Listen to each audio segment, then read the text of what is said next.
Welcome back to my channel घर की diet kitchen. आशा करी आपण समस्त भल थे।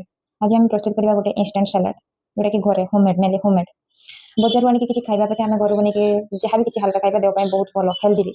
मु सलाड पे नहीं बड़ चना जोटा कि काबली चना, दुटा बड़ साइज आलू, गाजर, टमाटो, गोटे बड़ साइज अनियन, आलू आउ काबली चना को सीझे गोटे प्रेसर कुकर काबली चना आलू पकई किसी हल्का लुण दे अल्प पानी दे सीझेदेवा।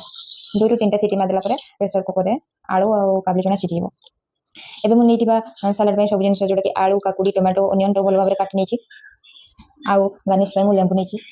से गाजर जहाँ भी किसी कटा जाइए ताको आमे गोटे जगह गोटे बाउल नेकी गुळे देबा। गुळे साला परे हल्का सब किछि देखिबे कि हल्का मसला पाउडर यूज करिवे। आ जदि कि आपण चाट मसला निजे घरे बने परबे तो ताला आहुरी भलो सेटा हेल्दी भी। तो देखिबे ट्राई करिवे कि हल्का जिनस यूज करिवे मसला पाउडर तो भलो। चाट मसला हल्का जहाँ भी किछि एबे मु सलाड रे हल्का चाट मसला स्वाद अनुसार लूण आउ टिके ब्लैक पेपर पाउडर आ ब्लैक सॉल्ट ऐड करी भलो भाबरे गुळे नियंतु। एबे हमर प्रस्तुति हे गला इंस्टेंट सलाड जोटा कि आपण स्नैक्स हो कि ब्रेकफास्ट हो जो भी खाई परिबे। जदि आपण मानको ए डिश पसंद आथिबो प्लीज लाइक एंड सब्सक्राइब। जय जगन्नाथ।